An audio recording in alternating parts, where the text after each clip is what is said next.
안녕하세요. 저는 지금 남편과 이혼 소송 중인 30대 여자입니다. 남편은 아직도 이혼할 수 없다고 버티지만 저는 더 이상 남편과 시댁이 소름이 끼쳐서 같이 살 수가 없네요. 어떻게 사람 하나를 바보처럼 만들 수가 있는 것인지 아직도 이해가 되지 않습니다. 그 일을 떠올리면 남편에게 이혼 소송이 아니라 고소를 하지 않은 게 다행이라고 말할 정도였으니까요. 남은 평생 반성하면서 용서를 구해도 모자랄 판에 어쩔 수 없다는 말만 내뱉는 남편이 정말 끔찍하게 느껴지네요. 치를 떨게 했던 제 시댁 이야기를 이제 말씀드리겠습니다. 남편과 저는 꽤 오랫동안 연애를 하고 결혼하게 되었습니다. 무려 5년을 사귀고 결혼했으니 만난 시간이 짧은 건 아니었죠. 결혼 전에는 남편이 자신의 상태를 몰랐을 테지만 미리 알았다고 해도 남편은 제게 아무 말하지 않고 결혼을 했을 겁니다. 짧지 않은 시간을 함께 보내고 결혼했습니다만 역시 결혼은 연애와 다르더군요. 연애 시절과는 다른 남편의 모습에 처음에는 제가 그동안 만나왔던 사람이 맞나 싶었죠. 사람이 확 바뀐 건 아닌데 뭔가 힘이 빠진 사람처럼 보였다고 할까요? 무언가 사람이 자신감 없는 것처럼 보이면서 맥 빠진 사람처럼 보였습니다. 연애 시절에는 항상 자신감이 넘치고 활기가 있던 사람이 그러고 있으니 걱정이 되었습니다. 회사에 무슨 일이라도 있어서 저러는 건가 싶었죠. 자기야, 회사에 무슨 일이라도 있어? 요즘 왜 그래? 축 처져서 무슨 일이 있으면 나한테 말이라도 해봐. 그래야 도울 수 있는 일이면 같이 도와주지. 아니야, 별일 아니니까 신경 쓰지 않아도 돼. 진짜야, 신경 쓰지 마. 남편은 스스로 별일 아니라고 했지만 남편만 바라보는 저는 속이 참 불편하더라고요. 제가 어디선가 들은 바로는 남자도 혼자만의 시간을 가지는 게 중요하다고 하더군요. 그래서 자꾸 이유를 캐물으면 남편이 짜증을 낼까 싶어 남편에게 혼자만의 시간이 생기도록 많이 노력했습니다. 남편의 기운 빠진 모습은 하루 이틀을 넘어 한 달이 넘어가도 좀처럼 좋아지지 않았습니다. 무슨 일 때문에 저렇게 우울해 보이나 싶어도 무슨 일인지 말을 안 해주니 알 수가 없었죠. 그 맥 빠진 모습은 1년 가까이 유지가 되었습니다. 처음에는 걱정하던 저도 익숙해져서 그냥 그런 사람인 걸 내가 몰랐나라고 생각할 정도로 착각을 하게 될 정도였죠. 결혼한 지 1년쯤 될 때였습니다. 남편은 외동아들이었기에 다른 시부모님들처럼 저희 시부모님도 임신을 바라셨습니다. 시댁에 가면 은근슬쩍 제게 왜 아직 소식이 없는지 물어보시는 겁니다. 왜 아직 소식이 없니? 옆집 정인애는 결혼한 지 3개월도 안 되어서 임신했다고 하던데 그 신혼여행에서 아기 들어서는 게 뭐더라? 시어머니의 말에 시아버지가 대신 대답하셨습니다. 허니문 베이비라니까. 맞다. 허니 베이비 가졌다고 하더라. 너희는 왜 소식이 없니? 혹시 피임하고 그러냐? 결혼했으면 애를 가져야지. 절대 피임 같은 거 하지 마라. 허니문이래도. 시끄러워. 내가 말하고 있잖아. 당신은 좀 끼어들지 좀 마. 며느리 앞에서 내 체면 좀 생각해. 저희 시댁은 주도권은 시어머니의 독재 체제였습니다. 아버님은 어머님이 시키면 시키는 대로 하시는 분이셨죠. 그런 건 안 하니까 걱정하지 마세요. 저희도 노력하고 있어요. 보통 큰 이유 없으면 3년 이내로 생긴다고 하네요. 그래, 그런 건 안 한다고 하니까 다행이다만 그래도 신경 쓰고 해라. 너도 이제 신경 쓸 나이잖아. 저는 작게 네 하고 남편과 시댁을 나왔죠.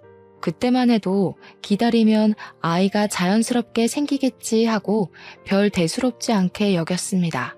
그런데 결혼 3년 차가 되어도 아이가 생기지 않자 어머님의 추궁이 다시 시작되었죠. 너희 아직도 피임하고 있니? 내가 전에 하지 말라고 하지 않았어? 왜 아이 소식이 없는 거야? 저희도 애 낳고 싶어요, 어머니. 그런 거 안 한다고 말씀드렸잖아요. 제 말을 들은 어머님의 두 눈이 동그래지시는 겁니다. 지금까지 저희가 아이가 안 생기는 것은 피임 탓이라고 생각하고 계셨나 보더라고요. 아이고, 그게 무슨 말이냐? 피임을 하지 않는데도 아직도 아이가 안 들어선다는 말이야? 산부인과는 가봤니? 검사는 해봤어? 속사포 같은 어머님의 말에 대답했습니다. 그럼요. 아무 이상 없다고 기다려보라고 했어요. 너무 걱정하지 마세요. 요즘은 다 임신이 늦어진다고 의사 선생님께서 그랬어요. 3년간 기다렸는데 뭘 더 기다리라는 거냐? 너희들 나이는 생각도 안 하니? 더 기다렸다가는 환갑에 아이 낳을 거니? 안 되겠다. 너 내일 오후에 시간 비워둬라. 알았지? 나랑 같이 갈 데 있으니까. 제가 안 된다고 말해봤자 그게 어머님 귀에 들어올 리가 없었죠. 회사에 반차를 쓰고 어머님을 따라 나서야 했습니다. 어머님이 저를 데리고 간 곳은 허름한 건물에 있는 한의원이었습니다. 연식이 느껴지는 한의원 안에서는 젊은 여자들이 앉아서 기다리고 있더라고요. 여기가 그렇게 명이라고 하더라. 너 내 친구 양순이 알지?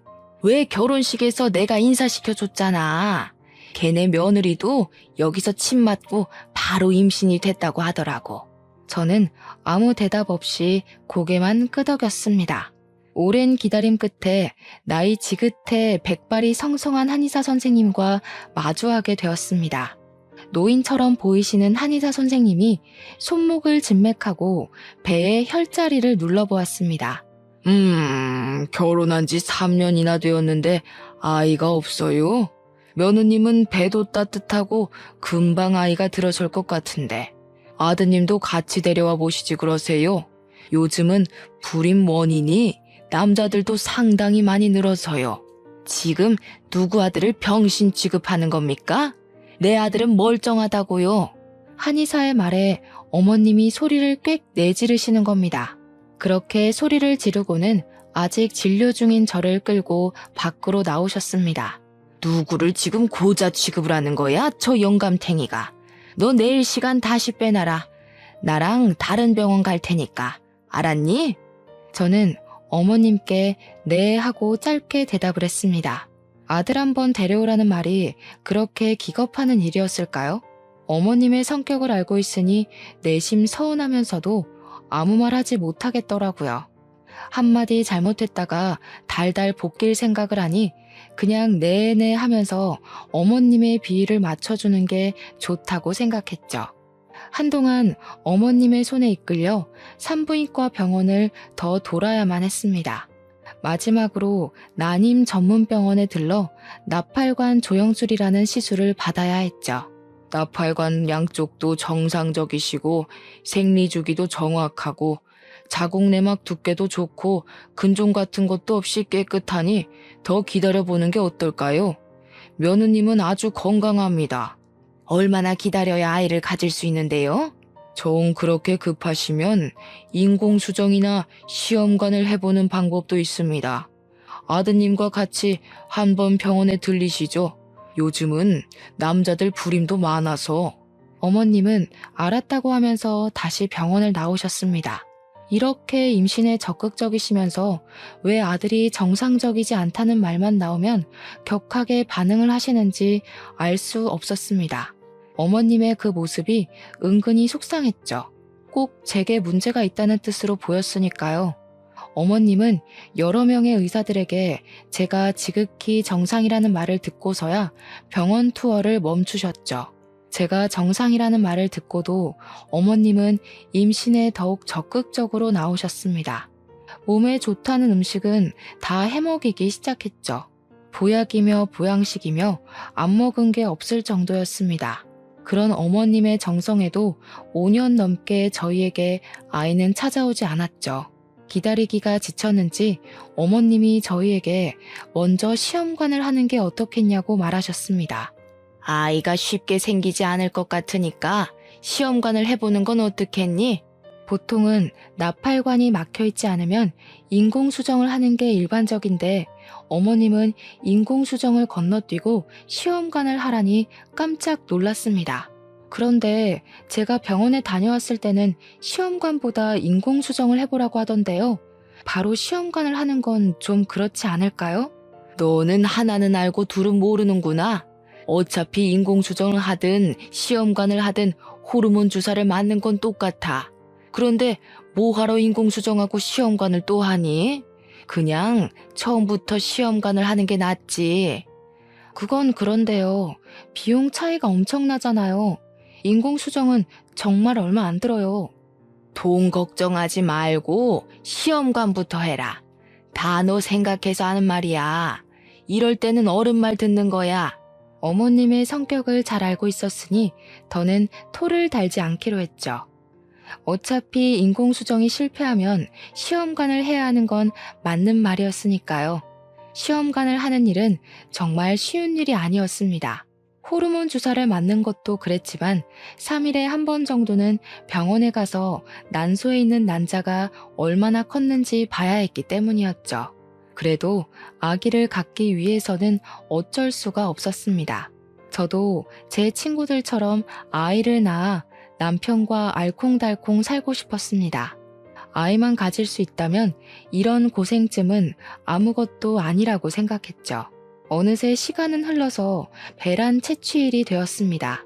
신선한 정자를 난자에 넣기 위해서는 남편이 병원에 직접 방문하는 게 가장 좋은 방법이었죠.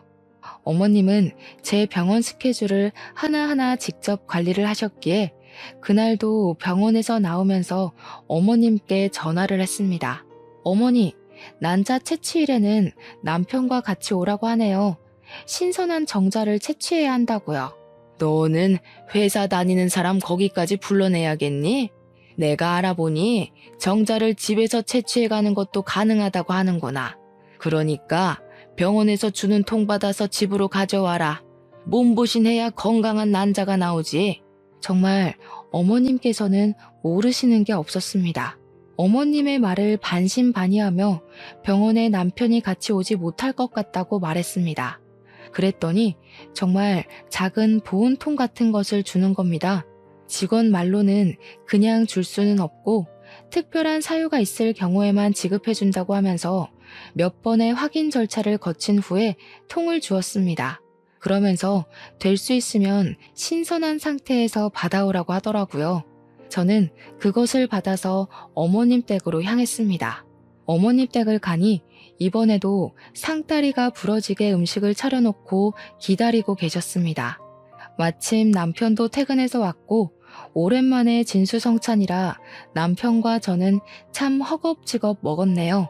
식사를 끝냈더니 아직 초저녁인데도 잠이 솔솔 오기 시작하는 겁니다. 내일이면 지겨운 호르몬 주사도 끝이라는 생각을 해서인지 꾸벅꾸벅 졸기 시작했고 남편도 일하느라 졸리다며 같이 남편 방에 들어가 잤습니다. 그렇게 8시간을 내리 잤더니 어찌나 개운하던지 몸이 찌푸둥했지만 정신은 참 맑아지더라고요.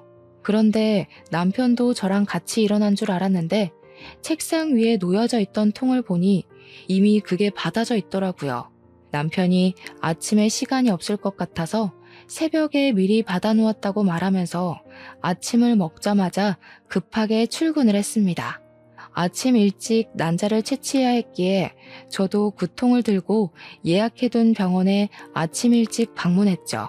난자를 채취하고 바로 정자를 난자에 삽입해서 체외 수정을 해서 배아를 만든다고 하는 겁니다. 보통은 3일 뒤에 다시 와서 제 자궁 속에 집어넣기만 하면 된다고 하니 마음이 설레더군요. 아직 배아들이 제 몸속에 들어가지도 않았지만 벌써 마음은 엄마가 된 느낌이었습니다. 난자는 12개가 나오고 건강한 상급 난자는 8개가 나왔다고 의사 선생님이 오셔서 말씀하셨습니다. 상급 난자가 많이 나올수록 건강하고 튼튼한 배아들이 많이 생긴다고 하셨어요. 저는 3일 뒤에 남편과 같이 병원에 내원해서 건강한 배아 2개를 자궁에 넣어 심게 되었습니다. 선생님은 건강한 배아가 3개나 더 있다고 하시면서 냉동을 할 거냐고 물어보더라고요. 남은 배아는 냉동해 드릴까요? 추가로 돈이 들기는 하지만 냉동을 해두시면 다음에는 난자 채취하지 않고 바로 이식만 하실 수 있어요. 호르몬 주사를 맞아야 하는 번거로움이 없다고 하기에 저는 당연히 그렇게 하겠다고 했습니다. 네, 해주세요. 임신 확인은 언제 하게 되는 건가요? 11일 후에 오셔서 피검사 하시면 임신 여부를 확인하실 수 있습니다. 11일 후면 임신 여부를 알 수 있다니 마음이 싱숭생숭해졌습니다. 뱃속에는 이미 아이가 있지만 무사히 아이들이 자궁 내벽에 착상해야 임신되는 것이었죠. 그 기간이 정말 기다려졌습니다. 배아 사진이라고 제 손에 쥐어주는데 동글동글한 세포 분열 중인 배아가 2개가 찍혀 있더군요. 너무 신기하고 저 덩어리들이 제 뱃속에서 아기가 된다니 믿을 수 없었죠. 한참을 쳐다보았죠. 이식 후 2시간 동안 안정을 위해 침대에 누워있다가 집으로 돌아갈 수 있었습니다. 집으로 돌아오는 길에 소식을 기다렸을 어머님께 전화를 드렸습니다. 어머님, 지금 이식 끝내고 집으로 돌아가는 길이에요. 2개 이식 끝냈고요. 3개는 냉동을 해두고 왔어요. 11일 후에 피검사하면 임신인지 알 수 있대요. 그래? 아유, 잘했다. 그런데 왜 너희 집으로 가니? 우리 집으로 와라. 이제부터가 진짜 시작이야. 몸 조심하고 잘 먹고 해야 아이가 잘 붙어있지. 그리고 너 회사에 전화해서 당분간 쉰다고 해라. 꼼짝 않고 누워있어야 착상이 잘 된다고 하더구나. 우리 집으로 와서 푹 쉬다가 임신되면 그때 출근해. 임신이 되면 출근하라는 소리에 깜짝 놀랐습니다.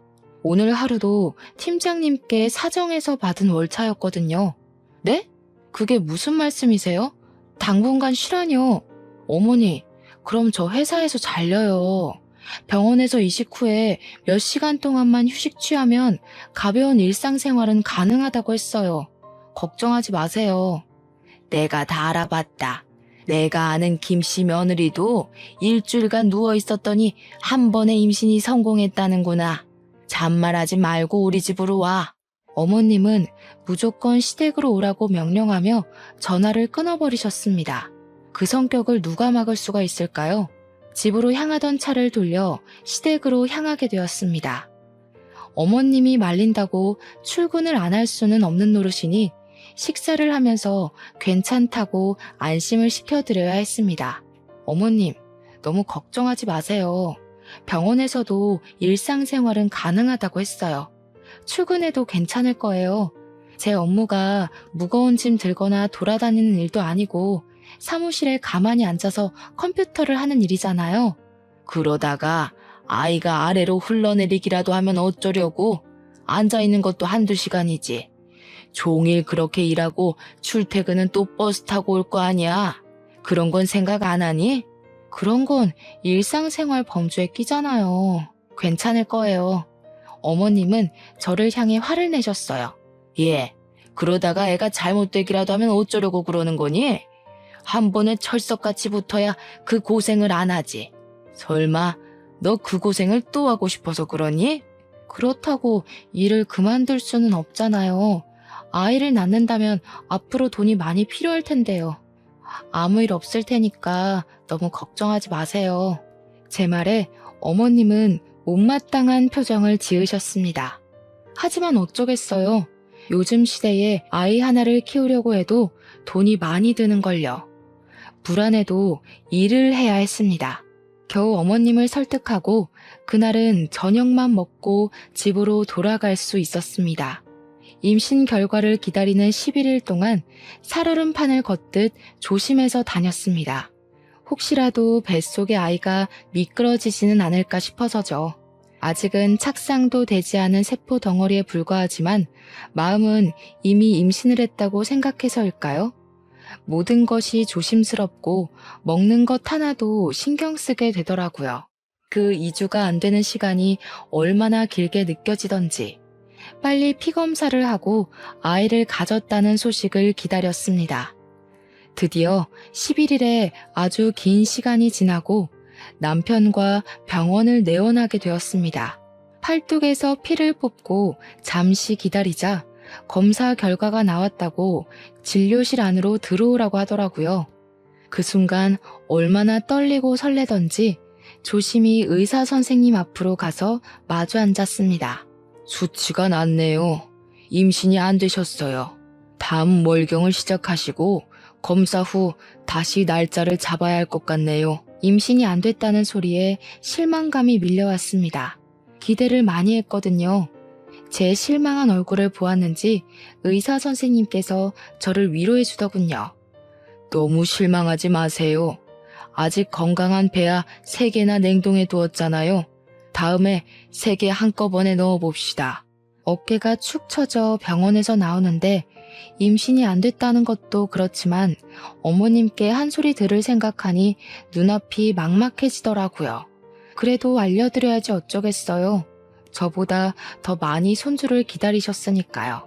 어머니, 병원에 다녀왔어요. 그런데 임신이 안 되었다고 하네요. 어머님은 한참이나 핸드폰 너머로 아무 말이 없으셨어요. 당연히 한 소리 들을 줄 알고 잔뜩 긴장하고 있었는데 말이죠. 안 됐으면 어쩔 수 없지. 다음에는 언제 이식 가능하다고 하니? 그 냉동인가? 그거 할 수 있다고 했지? 이미 안 된 건 잊어버리고 빨리 다음 이식 준비해라. 딱 그 말만 하시고 전화를 끊으시더라고요. 그때는 얼마나 감사하던지 어머님도 저만큼 실망하셨을 테지만 내색하지 않으셨죠. 집으로 돌아가는 길에 남편은 아무 말이 없었습니다. 제가 말을 걸어도 뚝뚝 끊어지는 단답형 말뿐이었죠. 처음에는 실망이 너무 커서 그러나 생각했습니다. 그런데 며칠이 지나도 그의 기분은 쉽게 나아지지 않는 겁니다. 예전처럼 또 말을 잘하지 않는 남편의 모습에 저도 점점 지쳐만 갔습니다. 착상에 실패해서 저도 예민할 수밖에 없었던 상황이었고 이제는 남편에게 말 거는 것조차 포기하고 말았습니다. 그렇게 서로 대화를 잃어간 채 한 달이 지나버렸고 어김없이 생리가 터지고 말았습니다.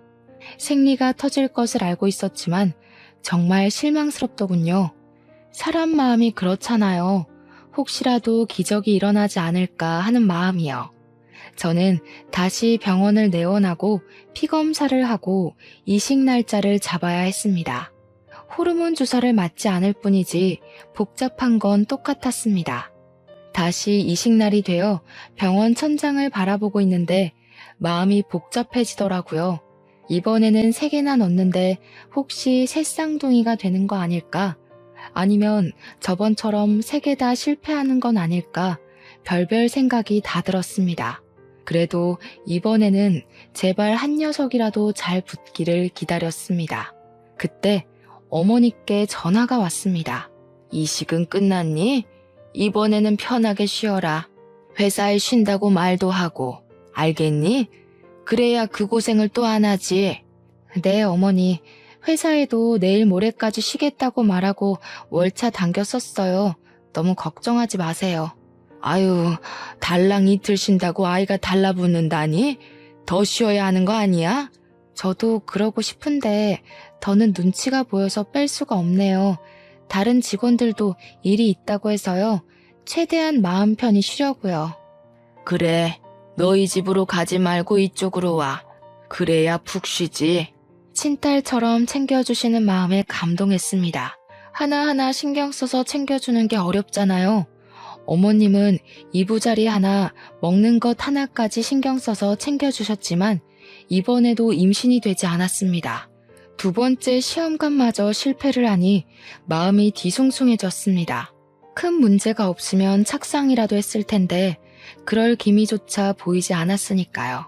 간혹 면역 이상이 생겨 배아가 착상하지 못하게 하는 경우도 있다고 했거든요. 하지만 저를 가장 힘들게 한 건 바로 남편의 무관심이었어요. 고생했다. 그 한마디가 그렇게도 어려운 걸까요? 남편은 그 한마디조차 제게 해주지 않는 겁니다. 모든 일을 남일처럼 방관하는 남편이 너무 얄미워 죽겠는데 어머님께서도 저번처럼 그냥 넘어가시지 않으셨죠. 너는 무슨 애가 2번씩이나 아이를 흘려보내니?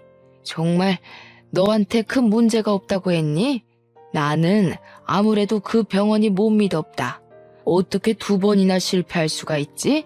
다른 집 며느리들은 척척 잘도 붙더구만. 아유, 내가 말을 안 하려고 해도 안 할 수가 없다. 어머니, 정말 죄송해요. 저도 이번에는 정말 조심한다고 했는데 제 아이들이 아니었나 봐요. 말은 그렇게 했지만 속으로는 서러워 미치겠더라고요. 저도 엄마가 되고 싶고 아이를 품고 싶은 마음은 간절한데 왜 임신 실패는 전부 여자 탓인 걸까요? 차라리 여자가 아니었다면 이런 고통은 안 겪어도 되지 않았을까 하는 생각도 들었죠. 아무튼 다음에 다시 시험관 준비해라. 이번에는 직장을 그만두고서라도 임신을 해야지. 이렇게 해서 어느 세월에 임신한다니? 직장을 그만두라는 말에 숨이 턱 막혀왔습니다. 제 모든 인생을 임신에만 매달려야 하는 건 아니잖아요. 어머님이 직장까지 그만두고 임신에 집중하라고 하는데 저는 그러고 싶지 않았습니다. 꼭 아이를 낳고 살아야 될 필요도 없고요. 상황에 맞춰 살면 되는 거 아닐까요? 그래서 처음으로 어머님께 반기를 들었습니다.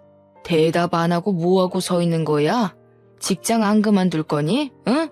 그렇게 해서라도 아이를 가져야 할 거 아니야. 조금 쉬었다가 하면 안 될까요? 연속으로 2번이나 시험관을 했더니 몸이 너무 축난 것 같아요. 몸이 회복되고 나서 할게요. 그게 무슨 말이야? 하려면 바로 해야지. 아이가 너를 기다려주기라도 한다던? 바로 해라. 벌써 너희가 아이를 못 가진 게 몇 년인지 알기나 하니? 벌써 낳아도 2-3명은 낳았겠다. 저희 결혼 기간이 짧진 않은 시간이었지만 한 번에 임신하려고 하니 심적으로 부담이 되었습니다. 어머님의 말도 틀린 말도 아니었죠. 지금 멈추면 언제 다시 할지 모르는 일이니까요. 당시에 제가 가장 무서웠던 건 제 배를 찌르는 호르몬 주사가 아닌 이식 후 11일을 견디는 시간을 다시 겪어야 하는 것이었습니다. 설레고 기대했던 그 시간이 피검사 한 방으로 쓸려 내려가야 했던 그 경험을 다시는 하고 싶지 않았죠. 남편이라도 옆에서 거들어주면 좋겠다 싶었는데 그는 그럴 생각이 없는지 멀뚱멀뚱 핸드폰만 들여다보고 있는 겁니다.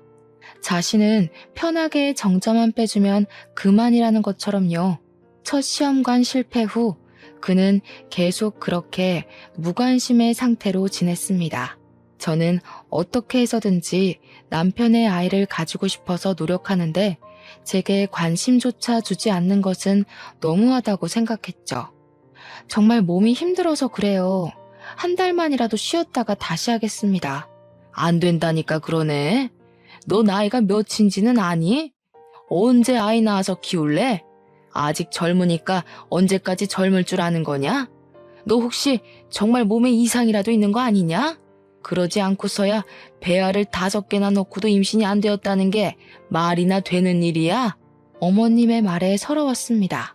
눈물이 볼을 타고 왈칵 쏟아져서 손으로 눈물을 닦아냈습니다. 그 상황에서도 남편은 핸드폰만 쳐다보고 있는 겁니다. 속이 뒤집히려고 하는데 어머님 옆에 있던 아버님이 남편 대신 말을 거들어 주셨죠. 아유, 그만 좀 해. 며느라기가 울잖아. 한 달 쉰다고 안 생길 아이가 생기는 것도 아니고 생기려면 때 되면 생기겠지. 지금 이 양반이 알지도 못하면 가만히 앉아서 텔레비전이나 봐. 내가 지금 며느리랑 이야기 중인 거 안 보여? 유일하게 제 편을 들어주던 아버님은 어머님의 핀잔에 입을 다물고 시선을 텔레비전으로 돌리셨습니다. 그 상황에서 제가 할 수 있는 것은 알겠다는 말밖에 없었습니다. 마음이 내키지 않으니 집으로 돌아오는 내내 정말 시험관을 다시 해야 하는 게 맞는 건지 의문이 들었죠. 정말 너무하다고 생각하지 않아? 나는 어떻게 해서든지 당신 아이 가지고 싶어서 노력하는데 당신은 뭐야? 어머님이 바로 이어서 하라고 다그칠 때 한마디라도 거들어줄 수는 없어? 꼭 그렇게 핸드폰만 들여다보고 있어야 해? 나보다 핸드폰이 더 중요하냐고. 남편도 제게 신경질적으로 반응을 했습니다. 내가 무슨 말을 해야 하는 건데? 시험관 실패한 건 당신이지 내가 아니잖아. 그런데 나보고 무슨 말을 하라고 그러는 거야? 자기가 하기 싫으면 그냥 하기 싫다고 말하면 되잖아. 당신도 아이 가지고 싶어서 그만두겠다는 말 안 하는 거 아니야? 남편의 말에 기가 막혔습니다. 남편의 말은 꼭 저 혼자 아이를 가지고 싶어 안다라는 사람 같았죠. 본인은 아이를 원치 않았다는 듯이 말이죠. 당신은 아이를 원하지 않는다는 소리야? 왜 시험관으로 생기는 아이는 당신 아이 같지가 않아? 저번부터 왜 그러는 건데? 난 당신만 있으면 돼. 아이 없어도 괜찮다고. 그런데 당신이나 어머니는 아이를 안 가지면 큰일 나는 사람들처럼 구니까 그렇지. 뭐? 내가 언제? 나는 어머님이 시키니까 그대로 따랐을 뿐이잖아. 당신도 결혼한 지 1년도 안 됐을 때부터 어머님이 나 앉혀놓고 한 이야기 다 들었잖아. 그런데 왜 내 탓을 하는 거야? 당신이 아이를 원하지 않았으면 어머님께 한마디 했어도 됐잖아. 이제까지 아무 말 없이 가만히 있었으면서 왜 나를 아이 못 가져서 미친 사람처럼 말하는 거냐고. 내가 언제 아이 못 가져서 미친 사람이래? 적당히 해도 되는데 정도를 넘어서니까 그렇지. 그러니까 어머님 성격을 잘 아는 당신이 그 한마디를 해주었으면 되는 거라고. 저희는 그렇게 같은 말을 하면서 한참을 싸워야 했습니다. 그리고 어김없이 어머님의 재촉이 시작되었죠. 생리는 시작했니? 생리하면 병원에 다녀와야지. 시험관 빨리 하고 아이를 낳아서 살아라.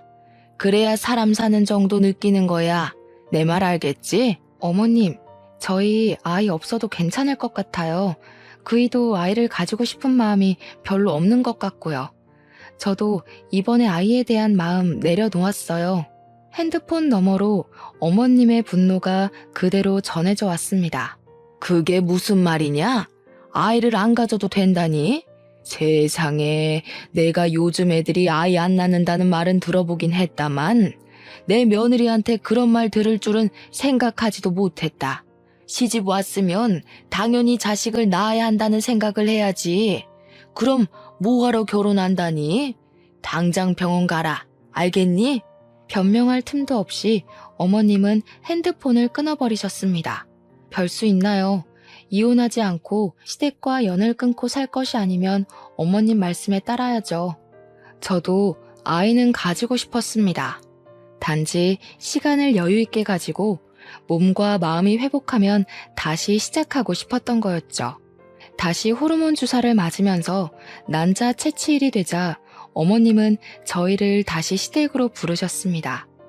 저를 위해 어머님의 헌신적인 케어가 시작된 거였죠. 너희 내일 난자 채취하지? 오늘 우리 집으로 와라. 아들 거 받을 통도 챙겨온 거지? 꼭 들고 와라. 알겠지? 병원에서는 남편이 직접 와서 하는 게 가장 신선하다고 하는데요. 이번에는 남편이랑 같이 가서 받아올게요. 너는 무슨 바쁜 애를 자꾸 병원에 데리고 가려고 하니? 너도 일 그만두면 누가 너희를 먹여 살려? 잔말 말고 통이나 받아와. 제 생각으로는 신선한 정자가 성공률이 더 높을 것 같은데 굳이 정액을 받아서 가라니 이해가 되지 않았습니다. 남편과 충분히 갈 수 있는 시간이고 거리인데 말이죠. 그런 의문을 품고 저희는 시댁으로 향했습니다. 어머님은 저를 위해 다시 상다리가 부러지게 음식을 차려주셨습니다. 너무 감사했죠. 이번에는 꼭 착상에 성공해서 어머님께 손주를 안겨드리고 싶었습니다. 그런데 저녁을 먹고 나니 졸음이 밀려들었습니다.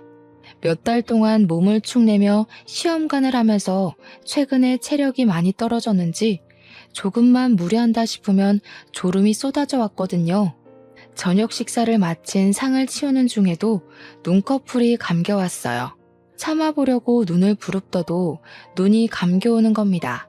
서둘러 상을 치워놓고 남편의 방으로 들어가서 먼저 잠을 자게 되었습니다. 한 3시간 정도 잤을 때 목이 말라 깨고 말았죠.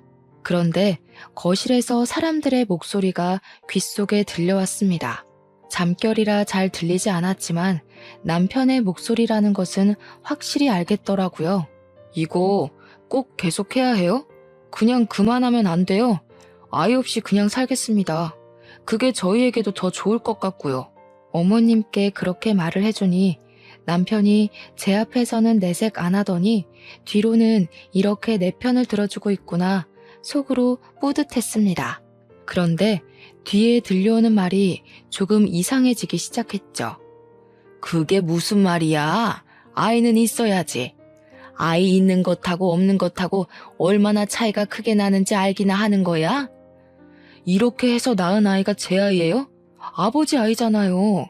저 사람 속여 낳아도 제 아이가 아니라 제 동생이 태어나는 거라고요. 제 아내 몸에서 낳은 동생을 보면서 어떻게 평생 살라는 말이에요. 시끄러워. 그렇게 해서라도 아이를 낳아야 고자라는 소리를 안 듣지. 아휴, 난 부끄러워서 어디 가서 말도 못하고. 아이 하나만 떡하니 낳아봐라. 아무도 네가 그 무엇이냐, 무정자증이라는 거 아무도 모를 거다. 순간 제 귀를 의심했어요. 남편의 아이가 아니라 아버님의 아이라니. 거기다 남편이 무정자증이라는 말은 처음 듣는 말이었죠. 화가 머리끝까지 치밀어 오르자 밀려 들어오는 잠도 확 깨버리는 겁니다. 문을 벌컥 열고 거실로 나가자 세 사람이 놀란 토끼 눈을 하고 저를 쳐다보았습니다. 저는 남편에게 다가갔습니다. 그게 무슨 말이야? 방금 그 말 무슨 말이냐고. 사실대로 말해, 빨리. 남편은 저를 보고 깊은 숨을 내쉬더니 고개를 푹 숙이고 말했습니다. 미안해.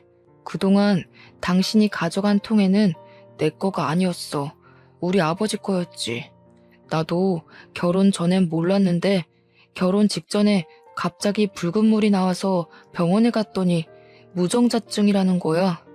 수치스러워서 아무한테도 말 못하고 어머니도 누구보다 손주를 원하시니까 내가 말 안 하면 그만일 거라고 안일하게 생각해버렸어. 일이 이렇게 커질 줄 나도 몰랐어. 여보, 정말 미안해. 지금 그걸 말이라고 하는 거야? 무정자증을 처음 알았을 때 나한테 말해야 하는 거 아니야? 왜 어머님에게는 말하고 나에게는 말 한마디 안 한 거야? 그리고 병원에서 검사했을 때는 무정자증 판정이 안 나왔잖아. 그때는 병원 내원하기 전에 미리 아버지의 것을 받아갔었어. 몰래 아버지 것으로 바꿔치기 해서 검사를 한 거야. 당신이 아이를 너무 좋아하니까 무정자증이라고 말하면 이혼하자고 할까봐 말 못하겠더라고. 그렇다고 나를 속여서 아버님 아이를 낳게 하는 게 말이 되는 소리래? 정말 눈이 뒤집혀서 폭발할 지경이었죠. 그런데 남편 옆에 계시던 어머님의 말이 더욱 가관이었습니다. 누구 애든 낳으면 되지 않니? 어차피 너희 남편이랑 피가 섞인 건 마찬가지잖아. 뭐가 문제라고 이렇게 소란인 줄 모르겠구나. 이 문제가 얼마나 심각하고 잘못되었는지 모르시는 어머님의 모습에 경악을 했습니다. 저는 어머님을 향해 소리쳤습니다. 어머님, 지금 제정신인 거예요? 그렇게 나으면 뭐예요? 어머님이랑 피 한 방울도 안 섞인 아이가 생기는 거예요. 시아버님의 아이가 다른 여자한테서 생기는 거라고요. 그런 생각은 하나도 안 하셨나 봐요. 저는 도저히 이 미친 집구석에서 못 살겠습니다. 당신, 나랑 당장 이혼할 준비해. 저는 거둑과 차키만 들고 시댁에서 뛰쳐나왔습니다. 차를 운전해서 친정으로 향했죠. 가는 내내 이 어이없는 상황에 눈물이 흘러내렸습니다. 사랑했던 남편과 믿었던 시댁이 저 몰래 이런 끔찍한 짓을 꾸몄을 거라고 상상도 못했습니다. 임신이라도 했더라면 그 아이는 누구의 아이라고 해야 하는 걸까요? 생각만으로도 끔찍했습니다. 연락도 없이 새벽에 친정으로 찾아가자 친정엄마 또한 놀라셔서 제게 남편과 싸웠냐고 물어보셨습니다. 저는 엄마에게는 아무 말도 하지 못했습니다. 그 일을 어떻게 설명을 해야 할지 막막하기도 했지만 다시 입 밖으로 꺼내는 제가 비참했거든요. 임신이 되지 않았지만 그게 시아버지의 시라는 말을 어떻게 할 수가 있었겠어요. 이혼이 진행되는 단 며칠만이라도 마음 편하게 주무시게 해드리고 싶었습니다. 하지만 시어머님은 그 며칠도 그냥 놔두지 않으셨습니다. 다음날 어머님은 친정집으로 찾아오셨죠. 너 이게 무슨 경우니?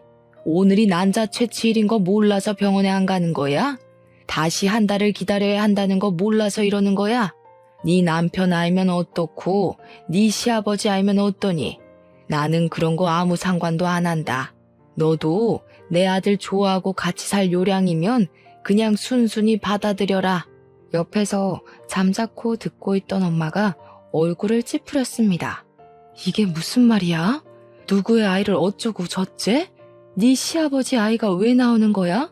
제가 지난번에 했던 시험관 배아가 남편의 정자를 넣은 게 아니고 시아버지의 정자를 넣은 거였대요. 남편이 무정자증이라서 저를 속이고 시아버지 아이를 가지게 하려고 했어요. 친정엄마는 제 말이 끝나자마자 시어머니의 멱살을 잡으셨습니다. 우리의 말이 사실이에요? 아니, 지금 남의 딸한테 뭐 하는 짓인 거예요? 지금 사돈 딸은 우리 집안 며느리예요. 저희 집에 며느리로 들어왔으면 집안의 대를 이으라고 말하는 게 그렇게 이상한 겁니까? 제 아들이 정자가 없으니 시아버지 정자라도 받아서 대를 이어야죠. 당신 나가. 당장 내 집에서 나가.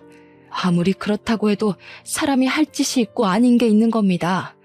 물어봐도 거절할 판에 속이고 그런 일을 저질렀으면 최소한 잘못했다고 말해야지. 고소하기 전에 빨리 꺼져요. 어머님은 한참을 엄마를 노려보시더니 뒤돌아가셨습니다. 너는 그런 일이 있었으면 엄마한테 당장 말을 해야지. 말도 안 하고 뭐 하고 있었던 거야? 최서방 당장 불러라. 내가 가만두나 봐. 엄마의 전화를 받은 남편이 헐레벌떡 친정으로 달려왔습니다. 엄마는 남편이 현관으로 들어서자마자 다가가셔서 뺨을 세게 내리치셨습니다. 금수만도 못한 놈. 자네는 엄마가 시킨다고 다 하는 모양이지? 그게 무슨 짓인지 알면서 입 꼭 다물고 뭐 하는 짓인가? 딸한테 이야기를 들어보니 아이를 그렇게 바라지도 않았던 모양이던데. 그러면 처음부터 사실대로 말하고 그냥 둘이 살면 되지. 원하지도 않은 아이 낳게 해서 뭘 어쩌려고. 내 딸 데려갈 때는 손끝에 물 한 방울 안 묻히게 할 것처럼 굴더니 이게 무슨 짓이야? 남편은 엄마 앞에 무릎을 꿇고 빌기 시작했습니다. 정말 죄송합니다, 장모님. 처음부터 그럴 생각은 없었습니다. 저도 아내한테 말할 자신이 없어서 어머니께 말한 건데 그렇게 해서라도 아이가 있어야 사람답게 사는 거라고 하셔서 저도 첫 시험관이 끝나고서야 잘못되었다는 것을 깨달았습니다. 다 제 잘못입니다, 장모님. 제발 용서해 주세요. 그딴 변명 다 필요 없네. 뭐? 늦게 깨달아? 처음부터 알았어야지. 이혼 서류는 내가 다 준비해놨으니까 자네는 서류에 사인만 하면 되네. 당장 내 딸이랑 이혼하게. 안 됩니다, 장모님. 저는 이제 정말 아내뿐입니다. 제가 무정자증인 걸 알았으니 그냥 둘이 살아도 되는 거 아닌가요? 왜 이혼을 해야 합니까? 미쳤냐? 내가 고자랑 살게? 이 일이 있기 전에는 사랑이라도 있어서 살았겠지만 당신이 한 짓을 봐. 정이 안 떨어지겠어? 지금은 당신 얼굴만 봐도 소름이 돋고 구역질이 나. 남편을 향해 소리를 꽥 질렀습니다. 제발 자기야. 나는 당신 없으면 살 수 없어. 당신도 알잖아. 나는 이제 당신뿐이야. 한 번만 용서해줘. 다시는 이런 일 없게 할게. 당신이 원한다면 우리 집이랑 연도 끊을 수 있어. 착각하지 마. 난 당신 어머님이 싫은 게 아니라 나한테 한마디도 안 했던 당신한테 실망한 거야. 내가 시험관에 실패했을 때 따뜻하게 한마디라도 건네주었어? 그 고통은 온전히 나 혼자 견뎌야 했잖아. 최소한이라도 안타까워하고 위로라도 해줬어야 하는 거 아니야? 그리고 시험관에 성공해서 아이라도 낳았다 치자. 그럼 당신은? 아빠 노릇은 잘했을까? 당연히 안 했겠지. 남편은 아무 말 못하고 그 자리에 서 있었습니다. 당신이 이혼을 계속 거부한다면 어쩔 수 없이 우리는 소송으로 가야겠네. 송장 보낼 테니까 가서 기다려. 현관 밖으로 남편을 밀어내고 문을 쾅 닫아버렸습니다. 어떻게 끝까지 저렇게 뻔뻔하게 나올 수가 있죠? 그런 끔찍한 짓을 제게 저질러 놓고 아무 일 아니다는 듯이 구는 시댁 식구들 얼굴을 다시는 보기 싫었습니다. 제게는 시험관에 실패한 것이 하늘이 내려준 천운이나 다름이 없었죠. 힘들게 낳는다고 쳐도 시아버지의 아이를 보며 어떻게 평생을 살 수가 있었겠어요. 결국에는 아이를 원망하고 미워하게 되었을 겁니다. 저를 모두 속이고 만든 아이였으니까요.